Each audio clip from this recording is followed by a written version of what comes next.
Assalamualaikum dan selamat sejahtera semua. Okey, inilah siri ulang kaji keseimbangan redox bab 1 tingkatan 5. Okey, persamaan kimia berikut merupakan suatu tindak balas redox. Apakah nombor pengoksidaan? Perubahan nombor pengoksidaan bagi magnesium. Bila ditanya perubahan, mestilah ada nombor sebelum dan selepas perubahan tu. Jadi magnesium di sini dalam keadaan atom Jadi nombor pengoksidaannya ialah kosong. Dan magnesium sini kita kena kira lah sikit. Kita buatlah X. Magnesium sekarang ialah X. Tambah klorin. Nombor pengoksidaan klorin negatif 1 darab 2. Total berapa? Total dia kosong. Okey. So X sama dengan 2 ke? Positif 2. Jangan lupa simbol positif. Jadi perubahannya sekarang ialah dari sifar kepada positif 2. Jawapan dia ialah A. Okey, antara berikut tindak balas yang manakah berlaku dalam relau bagas semasa pengekstrakan biji besi? Okey, yang mana satu relau bagas? Yang ini ialah relau bagas. Ini di kilang. Jadi ketinggian dia ni sangat tinggilah. Lebih kurang 60 meter. Okey, so kalau kita lihat di sini dalam ni proses ni apa yang dibuat ialah biji besi, arangkok. Arangkok tu ialah karbon lah. Dan kalsium karbonat dimasukkan ke dalam relau. Dan di sini udara panas dimasukkan. Udara mencecah 2000 darjah Celsius. Okey, so apa yang berlaku ialah di zon 1 ni, biji besi semua dah masuk-masuklah kan. Turun ke bawah ni. Okey. Jadi arangkok ni akan bertindak balas dengan oksigen menghasilkan karbon dioksida. Okey, jadi kita hasilnya karbon dioksida. Karbon dioksida tu nanti akan bertindak balas lagi dengan karbon arangkok yang baki lagi menghasilkan karbon monoksida. Jadi arangkok dan karbon monoksida ni fungsinya ialah sebagai ejen penurunan dan menurunkan ferrum 3 oksida kepada ferrum. Okey, jadi kita lihat jawapan ni pilihan dia. Kalsium karbonat bertindak sebagai ejen penurunan. Dalam proses pengekstrakan ni yang bertindak sebagai ejen penurunan ialah arangkok dan karbon monoksida. Kalsium karbonat pula fungsinya lah untuk apa? Kalsium karbonat ni nanti dia akan terurai membentuk kalsium oksida dan karbon dioksida. Kalsium oksida nanti akan bertindak balas dengan benda asing yang ada dalam biji besi. Macam silikon paroksida. Jadi dia akan bentuk sanga. Sanga. Jadi sanga ni nanti akan termendak lah dan dialih keluar. Tu kira bahan buangan lah. Tapi ada kegunaan dia, bukan buang saja. So jawapan ni salah. Dia bukan ejen penurunan, fungsi dia.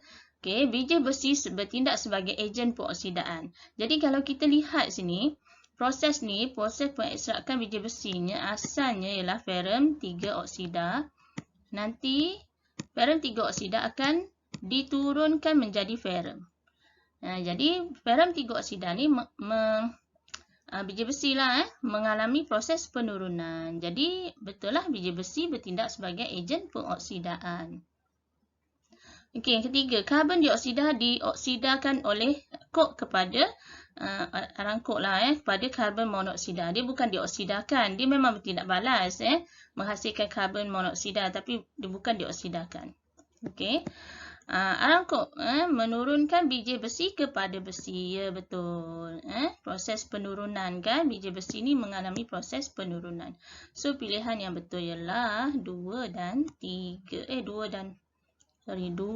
dan 4. Bukan ni. Okey, persamaan ion berikut mewakili suatu tindak balas redox. Jadi kita tengok persamaan ion ni. Ini antara atom zinc dan ion cuprum 2. Menghasilkan ion zinc dan atom cuprum. Ini kalau kita lihat ni, ini tindak balas penyesaran ni. Penyataan manakah yang betul? Okey, tengok satu persatu Ion kuprum 2, ni ion kuprum 2 ni kehilangan elektron. Betul ke? Kalau kita buat setengah persamaan, ion kuprum 2 ni nanti dia jadi kuprum. Okey. So ni kalau kita lihat lah ni positif 2 kan, ni kosong kan nombor oksidaan. Jadi di sini elektron dia. Kalau kita buat matematiknya ni tambah negatif 2. Kan sama dengan sifar ni. Okey. So ini apa ni? Ion kuprum 2 menerima elektron, bukan hilang elektron. So salah lah. Ion kuprum 2 dioksidakan. Masih setengah persamaan yang sama. Ini nombor pengoksidaan dia positif 2 bertukar kepada sifar. Ini bukan proses pengoksidaan. Ini ialah penurunan kan. Nombor pengoksidaan berkurang. Okey, so ni salah. Sebabkan dioksidakan. Atom zinc mengalami penurunan. Okey, kita lihat zinc. Zinc asalnya Zn, kemudian jadi Zn2+. Elektronnya di sini. Okey, kalau kita buat dari segi matematiknya lah. Ni sifar, ni positif 2. Macam mana positif 2 ni nak sama sifar? Kita tambah dengan negatif 2. Okey. So, kita lihat sini nombor pengoksidaan dari sifar kepada positif 2. Ini ialah proses pengoksidaan, bukan penurunan. So, ni salah. Kemudian, atom zinc merupakan ejen penurunan. Betul lah kan? Zinc mengalami proses pengoksidaan. Jadi, atom zinc ni ialah ejen penurunan. Okey, rajah 5 menunjukkan susunan radas elektrolisis leburan plumbum 2 bromida. Okey, jadi kita lihat elektrolitnya ialah leburan plumbum 2 bromida. Ada elektrod karbon M, karbon N dan ada bateri di sini. Okey. Ni dipanaskan. Mesti sampai lebur. Kalau tak lebur, pepejal, elektrolisis ni tak boleh berlaku kerana ion tidak bergerak bebas. Apakah hasil tindak balas pada elektrod karbon M dan N? So, M ni, ini ialah anode. Dan sini ialah kathod ni. Okey, kathod. So, kita lihat dulu sebenarnya dalam elektrolit ni ada apa? Ada plumbum 2 bromida, adanya ion plumbum 2 dan ion bromida. Jadi, apa berlaku di anode? Anion akan pergi. Anion ialah ion bercas negatif. Ion bromida akan bergerak pergi ke anode dan dinyahcaskan di anode menjadi bromin. Bromin ialah molekul 2 atom. So, Br2. Jadi, ada 2 ion bromida plus 2 elektron di sana. Dermo elektron. Anode proses pengoksidaan berlaku di situ. Jadi, dermo elektron di kathod.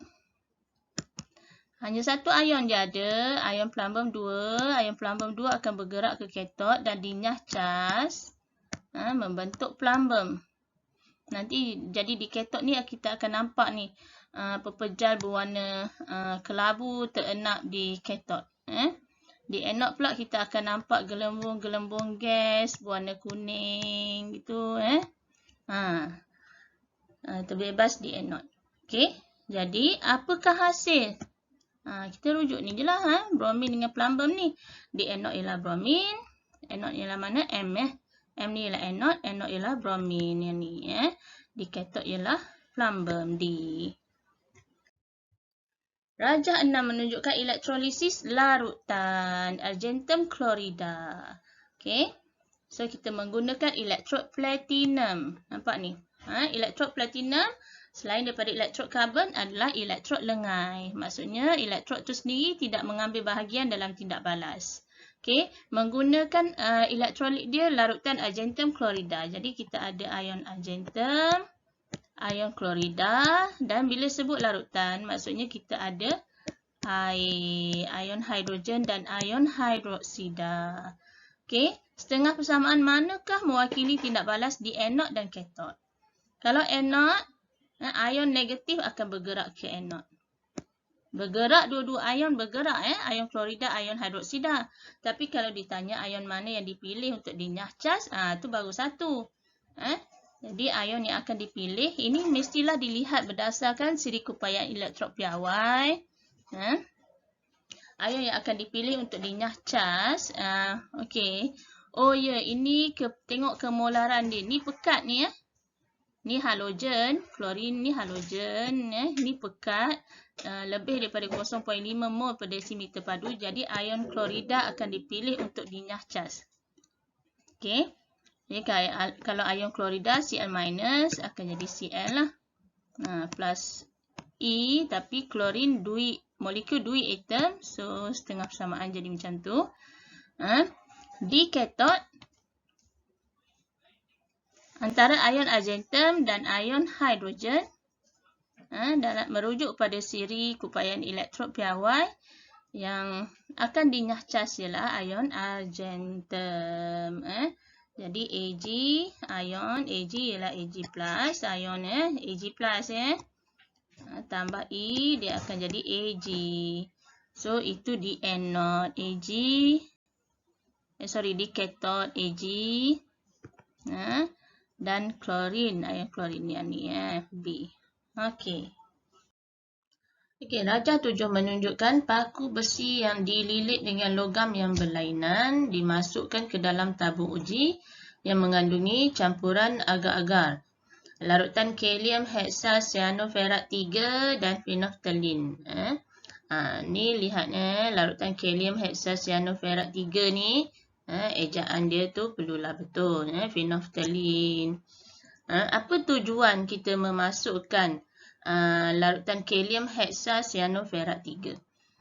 Tujuannya ialah untuk menguji kehadiran ion ferrum 2. Apa tujuan phenolphthalein dimasukkan? Tujuannya untuk mengesan kehadiran ion hidroksida.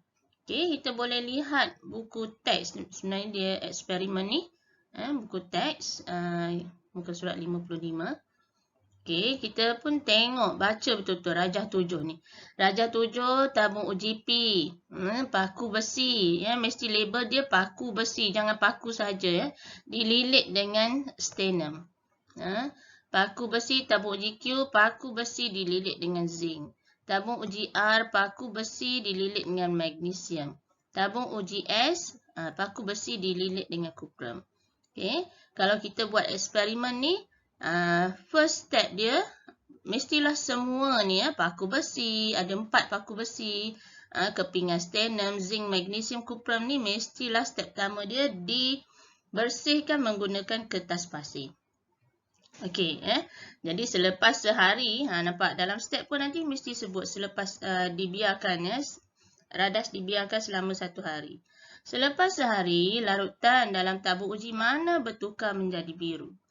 Okey, so untuk mengetahui yang ni, kita mesti rujuk ini.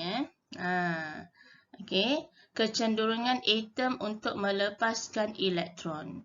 Okey, kalau kita lihat, okey, kita ada sekarang ni ferrum ni besi, kita ada stannum, kita ada zinc, kita ada magnesium, kita ada kuprum. Nampak arrow dia ke kiri, kecenderungan atom untuk melepaskan elektron semakin meningkat, maknanya semakin elektropositif. Jadi sekarang kalau tabung uji P ada besi, ferrum dan stannum. Bila dibandingkan ferrum dengan stannum, yang mana lebih elektropositif? Ferrum. Jadi ferrum lebih cenderung melepaskan elektron berbanding stannum. Jadi ferrum akan mendermakan elektron menjadi ferrum 2. Jadi kalau ada ferrum 2, hadirnya ferrum 2, maka adalah warna biru ni, mendakan biru. Okey, so tabung uji P ada. Tabung uji Q, zinc dengan besi. Tengok zinc sini, besi sini. Siapa lebih elektropositif? Zinc lebih elektropositif. Jadi zinc akan mendermakan elektron. Menderma elektron membentuk ion zinc. Jadi ada ke biru? Ada ke ion ferrum 2? Yang biru tu ialah ion ferrum 2 dengan larutan kalium heksacyanoferat 3.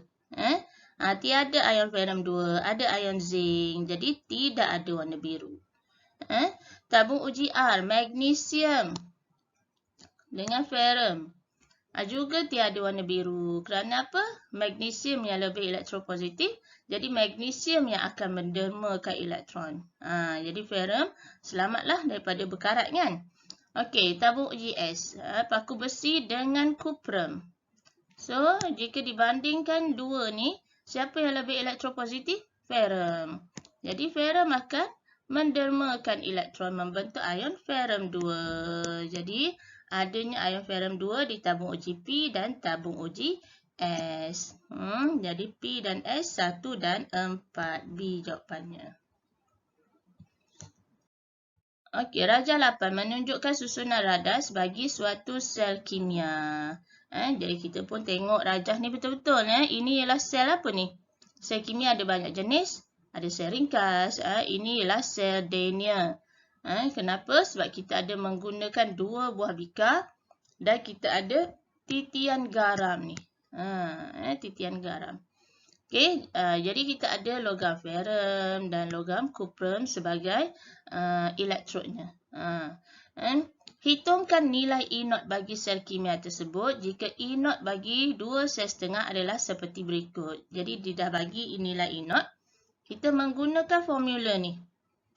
Voltan sel dapat ditentukan menggunakan rumus ni.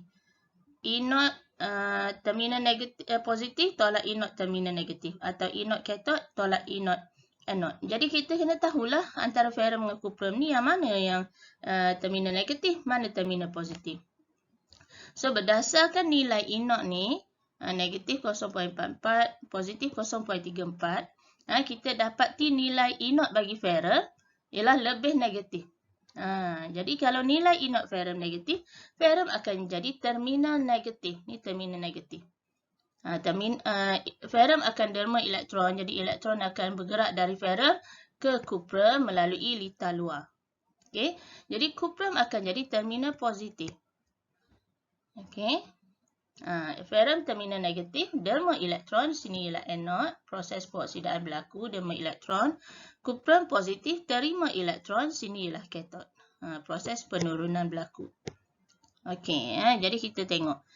Nilai E0 sel sama dengan E0 kathod tolak E0 anode. So E0 kathod ialah cuprum, cuprum ialah positif 0.34 tolak nilai E0 anode. Anode ialah negatif 0.44. Jadi jawapan dia apa? Jawapan dia ialah kena hitung sikit ni. Okey.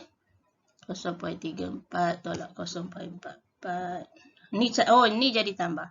0.34 tambah 0.44. 87. Jadi positif 0.78. Itu jawapan dia. Okey, sekian saja daripada saya. Harap video ni dapat membantu semua murid menghadapi SPM.